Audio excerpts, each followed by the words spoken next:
ಇವತ್ತು ಏನು ಮುಳುಗುತ್ತಿರುವಂಥ ಏನು ಪತ್ತೆ ಹಣಿಗೆ ಒಂದೆಲ್ಲ ಪ್ಯಾಚ್ ವರ್ಕ್ ಮಾಡಿದಂಗೆ ಆಗ್ಯದ.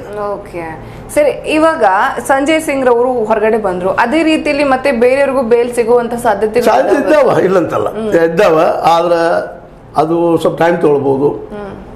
ಮೋಸ್ಟ್ಲಿ ಇವ್ರಿಗೆ ಯಾಕಂದ್ರೆ ಇವ್ರಿಗೆ ಎವಿಡೆನ್ಸ್ ಇಲ್ರಿ, ಇವರು ಬರೀ ಊಹೆಗಳ ಮೇಲೆ ನೀವು ಮೇಲೆ ಕಾಲಹರಣ ಮಾಡೋದು. ಅವ್ರ ಕಾಲಹರಣ ಯಾಕೆ ಮಾಡ್ಬೇಕಾಗಿದೆ ಅಂದ್ರೆ ಇಲೆಕ್ಷನ್ದಲ್ಲಿ ಪ್ರಚಾರಕ್ಕೆ ಬರ್ಬೇಕು, ಇಷ್ಟಲ್ಲ ಅವ್ರಿಗೂ ಉದ್ದೇಶ. ಅವ್ರ ಮೇಲೆ ಇವರು ಸ್ವಲ್ಪ ಏನೋ ಹೇಳಿದ್ದಾರೆ ಇವಾಗ, ಅದಕ್ಕೆ ಹೇಳ್ತಾರೆ ಸುಳ್ಳಲ್ಲ ಅದು. ಯಾಕಂದ್ರೆ ನೀವು ತೆಂಗಿನ ಗಿಡದ ಕೆಳಗೆ ಹೋಗಿ ಕುಳಿತ ನೀವು ಸಿಂಧಿ ಕುಡಿದ್ರೆ ತೆಂಗಿನ ನೀರು ಕುಡಿದ್ರಿ ಅಂತ ಹೇಳ್ತಾರೆ. ಅದೇ ನೀವು ಸಿಂಧಿ ಗಿಡದ ಕೆಳಗೆ ಕುಳಿತುಕೊಂಡ ನೀವು ಅವ್ರು ತೆಂಗಿನ ನೀರು ಕುಡಿದ್ರು ಅವ್ರು ಸಿಂಧಿ ಕುಡಿದು ನೋಡ್ರಿ ಅಂತ ಹೇಳ್ತಾರೆ. ಅದಕ್ಕೆ ನಿಮ್ಮ ಜಾಗು ಇಂಪಾರ್ಟೆಂಟ್ ಇರ್ತದೆ ಅಂತ. ನಾವು ಎಲ್ಲಿ ಕೊಡಬೇಕು, ಎಲ್ಲಿ ಏನು ಮಾಡ್ಬೇಕು, ಅರ್ಥ ಮಾಡ್ಬೇಕಂತ ಅನ್ನೋದು ಸುಳ್ಳಲ್ಲ. ಅದಕ್ಕೆ ಸಜ್ಜನರ ಸಂಘ ಓದು ಹೆಜ್ಜೆಯು ಸಭೆದಂತೆ ಅಂತ ಹೇಳೋದಕ್ಕಾಗಿ ದುರ್ಜನರ ಸಂಘ ಓದು ಬಚ್ಚಲೆ ರಜ್ಜಲಂತಿಕ್ಕೂ ಸರ್ವಜ್ಞ ಅಂತ ಅದ್ರ ಸಂಘ ಮಾಡಿದ್ರೆ ಅವ್ರ ನಮಗೆ ಬರ್ತದೆ ಅಂತ ಕುಡ್ಕುಡಿಸಿದ ನಾವು ಡೇಟ್ರಾಗಿ ಕುಡಿತಿರ್ಬೇಕು ಅನ್ನೋ ಮಾತು ಬರ್ತದೆ. ಅದಕ್ಕೆ ಈ ಒಂದು ವಿಷಯದಲ್ಲಿ ಲೋಕಾರೂಢಿನೂ ಮರೆತರು, ಒಳ್ಳೆ ಫ್ರೆಂಡ್ಸ್ನೂ ಮರೆತರು, ಕೇಜ್ರಿವಾಲ್ರು ಮತ್ತು ಅವ್ರ ಜೊತೆಗಾರರು ಅಂಥ ಒಳ್ಳೆ ಗೆಳೆಯರು ಕಳ್ಕೊಂಡ ಇವತ್ತು ಅದರ ಪರಿಣಾಮ ಇದು. ಮತ್ತು ಇವ್ರು ಹಿಂದಿದ್ದವರು ಇವ್ರನ್ನ ಉಪಯೋಗ ಮಾಡಿಕೊಂಡು ಈ ಒಂದು 2014 ತಮ್ಮ ಸರ್ಕಾರ ಕೊಡ್ಕೊಂಡವ್ರು ಬಿ ಜೆ ಪಿಗರು. ಮೋದಿ ಅವ್ರ ಮುಂದೆ ಪ್ರಾಮಾಣಿಕಪ್ಪ ಒಳ್ಳೆ ಮನುಷ್ಯ ಅಂತೇಳಿ ಅವ್ರ ಕೈ ಕುಳಿಸಿದ್ರು. ಓಕೆ, ಇವಾಗ ಸಂಜಯ್ ಸಿಂಗ್ ರವರು ಬಂದರು, ಪ್ರಚಾರ ಕಾರ್ಯದಲ್ಲಿ ತೊಡಗಿಸ್ಕೊಂಡ್ರು, ಟೀಕೆನೂ ಮಾಡಿದ್ರು ಅನ್ಕೊಳ್ಳೋಣ. ಇವನ್ನೆಲ್ಲ ಓವರ್ಕಮ್ ಮಾಡೋದಕ್ಕೆ ಸಂಜಯ್ ಸಿಂಗ್ ರವರು ಮುಂಚೆಗಿನ ಥರನೇ ಗಟ್ಟಿಯಾಗಿ ನಿಂತ್ಕೊಳ್ತಾರೆ ಅನ್ಸುತ್ತಾ ಸರ್? ಅಥವಾ ಜೈಲಿನಿಂದ ಅವರ ಆಚೆ ಬಂದಿದ್ದಕ್ಕೆ ಸ್ವಲ್ಪ ಅವರ ಮನೋಸ್ಥಿತಿ ಎಲ್ಲ ಸ್ವಲ್ಪ ಕುಗ್ಗಿರಬಹುದು ಅನ್ಸುತ್ತಾ? ನನ್ನ ಅಭಿಪ್ರಾಯದಲ್ಲೇ ಮೋಸ್ಟ್ಲಿ ಕುಗ್ಗಿರುವುದಿಲ್ಲ. ಯಾಕಂದರೆ ಅವ್ರನ್ನ ಬಹಳ ದಿವಸ ನೋಡ್ತಾ ಬಂದಿದ್ದೀನಿ ನಾನು.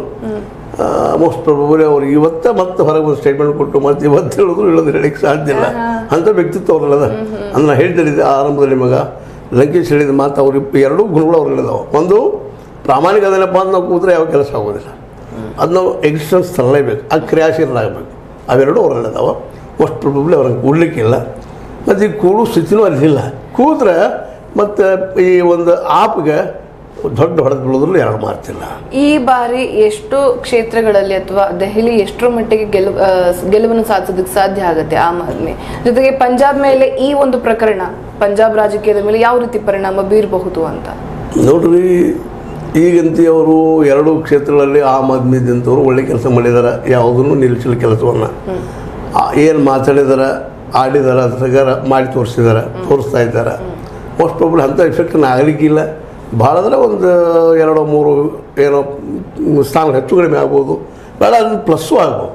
ಯಾಕಂದರೆ ಜನರಲ್ಲಿ ಒಳಗೆ, ಯಾಕಂದ್ರೆ ನೀವು ಏನೋ ಮಾತು ನಿಮಗೆ ಹೇಳ್ತೀನಿ ಅಂತಂದ್ರೆ, ಆಗಿನಿತ್ತು RSS ಅದ್ರ ಹಿಂದಿಂದ ಕೆಲವೊಂದು ಜನ ಆ ಒಂದು ಮೂಮೆಂಟಿಗೆ, ಅಣ್ಣಾ ಹಜಾರೆ ಮೂಮೆಂಟಿಗೆ ಒಂದು ಜನರ ಸಹಾಯ ಮಾಡಿದ್ರಂತ ಇದು ದೊಡ್ಡದೇ ಮೂಮೆಂಟ್ ಕಾಣ್ತಾ ಇತ್ತು. ಇನ್ನು ಸಾಮಾನ್ಯವಾಗಿ ಮತ್ತು ಇದು ನೋಡಿರಿ, ಪಂಜಾಬದ ರೈತರಿಂದಾಗಿ ರೈತ ಮೂಮೆಂಟ್ ದೊಡ್ಡದಾಗಿ ಕಾಣ್ತದೆ. ಯಾಕಂದ್ರೆ ಅವ್ರು ಸ್ವಲ್ಪ ಆರ್ಥಿಕ ಬಂದಿರ್ತಾರೆ. ಆದರೆ ಇಲ್ಲಿ ಇಂಡಿಯಾ ತುಂಬ ಎಲ್ಲ ರೈತರು ಸಾಕಷ್ಟು ನೋವದ, ಬಡತನದ, ಹಸಿವದ, ಸಂಕಟ. ಆದರೆ ಈಗ ಒಂದು ತಮ್ಮ ಊರಿಗೆ ಇಲ್ಲೇ ಒಂದು ಹಳ್ಳಿಯಿಂದ ಇಲ್ಲಿ ಬಂದು ಸಂತಿ ಮಾಡ್ಕೊಂಡು ಹೋಗಪ್ಪ ಅಂದ್ರೆ ದುಡ್ಡು ಇರೋದಕ್ಕಾಗಿ ಅಲ್ಲೂ ಎಲ್ಲೋ ಹೊಲದಲ್ಲಿ ಏನೋ ಮಾಡಿಕೊಂಡು, ನಾನು ಸ್ವತಃ ಒಬ್ಬ ರೈತನ ನೋಡಿದ್ದೀನಿ ರೀ. ಗಿಡದಿಂದ ಇನ್ನೊಬ್ಬರು ಹೊಲದಲ್ಲಿದ್ದಂಥ ಬದನೆಕಾಯಿ, ಹಸಿ ಬದನೆಕಾಯಿ ತೊಗೊಂಡು ತಿನ್ಕೊಂಡು ಹೋಗುವಂಥದ್ದನ್ನು. ಅದಕ್ಕೆ ಕಾರಿಲ್ಲ, ಉಪ್ಪಿಲ್ಲ, ಏನು ಹಸಿವು ಅಷ್ಟೊಂದು ಪ್ರಮಾಣದಲ್ಲಿ ಬರ್ತಾವಲ್ಲ ರೈತರಲ್ಲಿ ಇದ್ದದನ್ನ ಸ್ವತಃ ನೋಡಿ ಬಂದಿದ್ದೆ ನಾನು. ಅಂಥವ್ರಿಗೆ ಪಾಪ ಪ್ರತಿಭಟನೆ ಮಾಡು, ಮತ್ತೇನು ಮಾಡು. ಇನ್ನು ಕೆಲವರು ರೈತರು ಹಿಂಗಿದ್ದಾರೆ, ಇಲ್ಲೇ ನಿಮ್ಮ ಕೇಳಿದ್ರೆ ಅಷ್ಟರ ಅನಿಸ್ಬೋದು. ಅವ್ರು ಇಲ್ಲೇ ಗೋಕಾಕ್ ಸಮೇತ ಬಿದ್ದರೂ ಸಹಿತ ಗೋಕಾಕಕ್ಕೆ ಬಂದಿದ್ದ ದಾಖಲೆಗಳಿಲ್ಲ. ಅಲ್ಲೇ ಕಲ್ಲೋಳಿ ಅಥವಾ ಇನ್ನೊಂದು ಹಳ್ಳಿಗೆ ಹೋಗೋದು, ಸಂತೆ ಮಾಡ್ಕೊಂಡು ಬರುವಂಥ ಮಂದಿ ನೋಡಿದ್ದೀನಿ ನಾನು.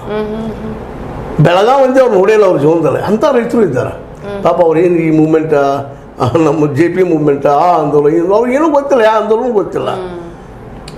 ಅವ್ರು ದುಡಿದು ಊಟ ಮಾಡೋದು ಮಲಗೋದು, ಬಸ್ ಇದೇ ಬದಕಾಗಿ ಹೋಗಿದ್ದು.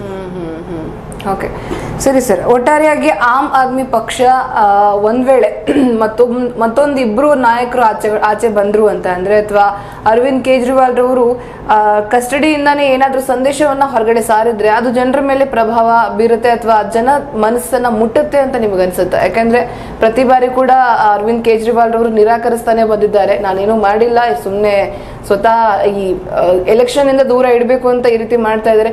ಇನ್ಫ್ಯಾಕ್ಟ್ ಈ ಬಂಧನಕ್ಕೂ ಮುಂಚೆ ಕೂಡ ಅವ್ರು ಈ ಮಾತನ್ನ ಹೇಳ್ತಾನೆ ಇದ್ರು, ನನ್ನ ಮೇಲೆ ಕತ್ತಿ ಮಸಾಲೆ ಆಗ್ತಾ ಇದೆ, ನನ್ನನ್ನು ಎಲೆಕ್ಷನ್ ಇಂದ ದೂರ ಇಡೋದಕ್ಕೆ ಪ್ಲಾನ್ಸ್ ನಡೀತಾ ಇದೆ ಅಂತ ಹೇಳ್ತಾನೆ ಇದ್ರು.